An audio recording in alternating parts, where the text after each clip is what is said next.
Hi folks, and welcome to this walkthrough of the 2023 Component 1 for Eduqas A-Level Physics.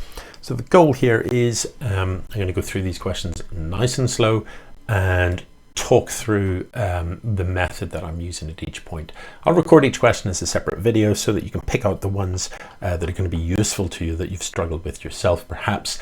The purpose of this is to help with your revision. So really this is these videos are recommended for people that have tried this paper as part of their revision or are in the process of doing it, and maybe if you get stuck or something you could refer to these videos.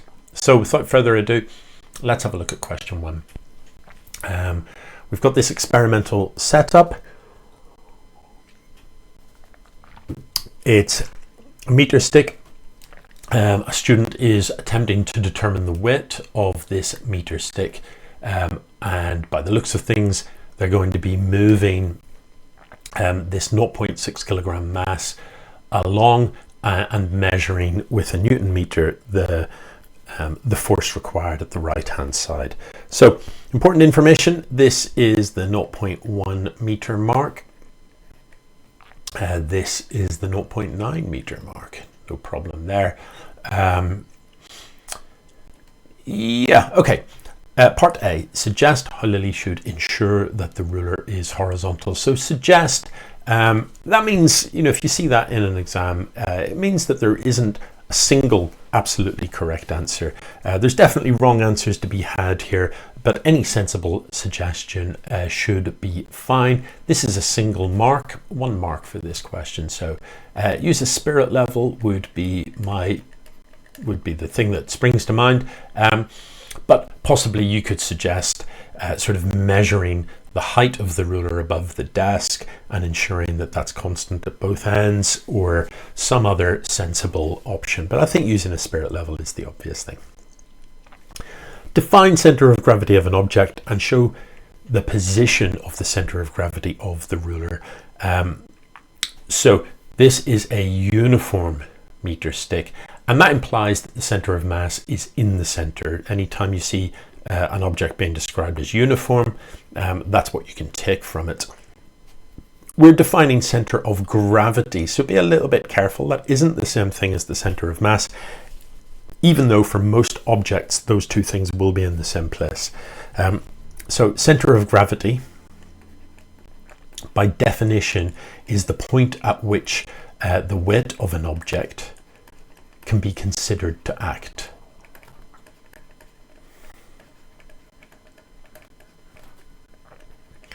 The point where the weight, force of gravity, and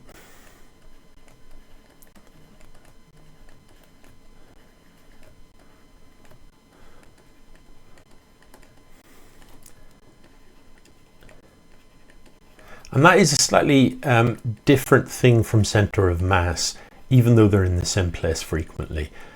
Because center of mass is the point at which we can consider all of the mass of an object to be concentrated. Therefore, under normal circumstances, that is where the weight acts. The reason we have those slightly different definitions is when we're dealing with large systems like planetary systems, stars, things like that. Then center of mass and center of gravity are no longer at the same point. So this uniform ruler, there's 10, 20, 30, 40, 50 centimeter mark. Here is the center of gravity.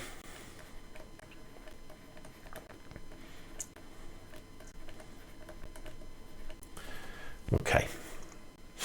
Yeah, so just be careful. If we were asked for center of mass, it's the point where the mass can be considered to be concentrated, but center of gravity is the point where the weight can be considered to act. State the principle of moments for 2 marks. This is a very, very standard A-level question, and it's one that students frequently mix up with just defining what a moment is. That is not the principle of moments. The definition of a moment, of course, force times perpendicular distance from a point, but the principle of moments is about equilibrium. So the principle of moments states that when in equilibrium,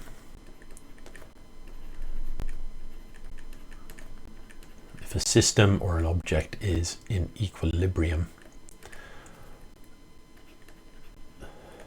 when in equilibrium, then the sum of clockwise moments around any point equals the sum of anti-clockwise moments around that same point.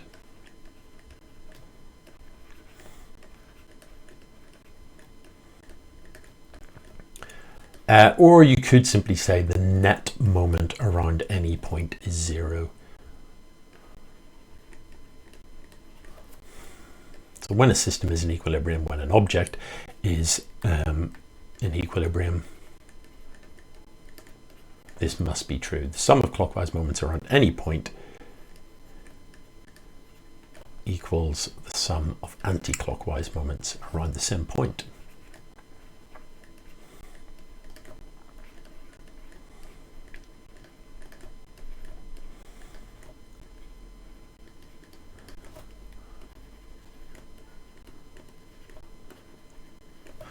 And it is important that you include the phrase around any point. Simply saying clockwise moments equals anti-clockwise moments isn't generally enough for 2 marks. You've got to make reference to the fact that that can be taken around any point in the system. Okay, by taking moments, show that the tension in the Newton meter is given by this expression. The obvious place to take moments about is here. This is where the thread attaches. So if we take moments about that point can't move, it's attached to the thread. Hang on, I've forgotten where it is.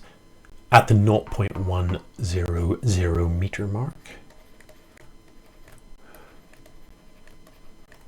So anti-clockwise must be equal to clockwise. And in the anti-clockwise direction, so anti-clockwise, I've got trying to rotate anti-clockwise. I've got the tension here acting upwards from the pull from this Newton meter. So tension multiplied by its perpendicular distance. The Newton meter is attached at the 0.9 meter mark. So we want its distance. And then clockwise, I have 2 clockwise moments, 2 forces attempting to rotate this in the opposite direction. I've got the weight of this mass acting at a distance x. Sorry, I'm scrolling up and down. Maybe I should have made the page smaller so that you could see it all, but I think if people are watching this on phone screens and stuff, it's probably nice to be quite zoomed in. So the weight of our 600 gram mass, so 0.6 kilograms times g multiplied by x. And in addition to that, then we've got the weight of the ruler multiplied by its distance. It's at the halfway point because, again, uniform ruler. So therefore 0.8 t is equal to 0.6 times g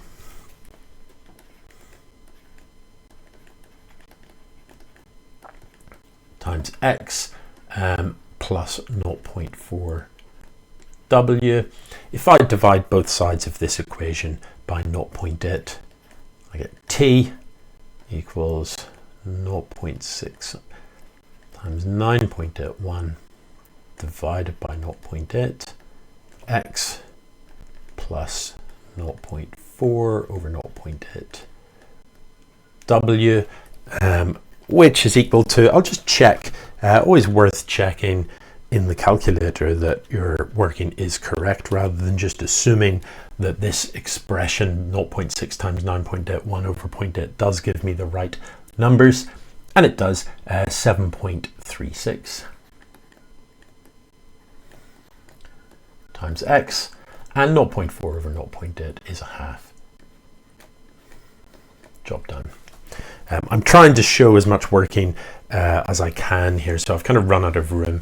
You wouldn't need to quite go into quite such a step-by-step to secure your 2 marks, I don't think. Results shown below. Okay. Lily calculates the mean weight to be 1 Newton. Evan suggests an alternative approach using a graphical method, and he uses the original results and plots the points on the grid opposite. Let's have a look at the grid. Okay. By drawing a suitable line, determine the weight of the ruler. Error bars are not required. So the equation that we've been given is this one.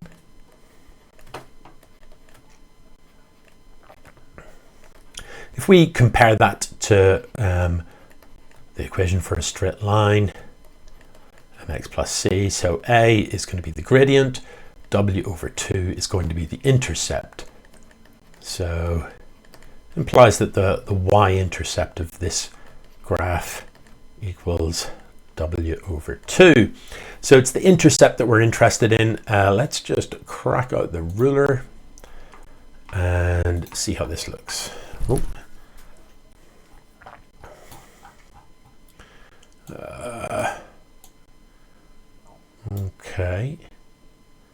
Okay, so those all line up pretty well, apart from that last one. So given how straight a line, is that better? I think it is. Given how straight a line the rest of these points lie in, you'd have to sort of suggest that this one is an anomaly. So I'll circle that one and we'll draw our line, remembering to go the whole way here because it is the intercept that we're trying to find. So that's my line. Intercept equals w over 2. So w over 2 equals, always just check the units that you're dealing with here, because it would be easy to overlook something. This is indeed in newtons, so no problem there.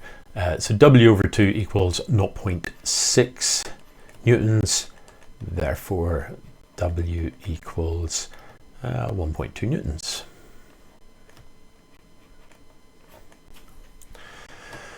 Okay, the actual weight of the ruler is known to be 1.18. Evaluate the suitability of Lily and Evan's methods in determining the weight. So if we go back up to Lily's method, let's have a look. Lily calculates the mean weight of the ruler to be 1.0 plus or minus 0.5. So that's quite a big range. Evan's approach, we don't have an uncertainty here. We've been told not to plot error bars, which is, I thought actually when I saw the table, I thought we were going to have to plot error bars, but no. So there's no error in Evans, but it has come out very close. And part of the reason for that, I suppose, is this anomaly that we have discounted. Lily has taken the average of all of the values, and that has pulled her mean value down a little bit. So Evans is closer. Evans' method closer. Since the anomaly has been discounted.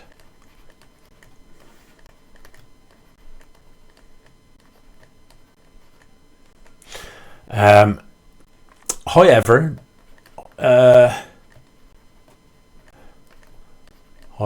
Lily has uncertainty. And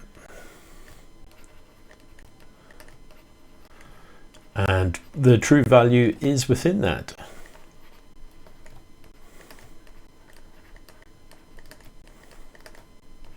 So I'm not entirely sure what the mark scheme is looking for here, but those are the 2 points that I would make. It says evaluate. Yeah, so I think that's a reasonable evaluation of the two methods. And that's the final part of the question.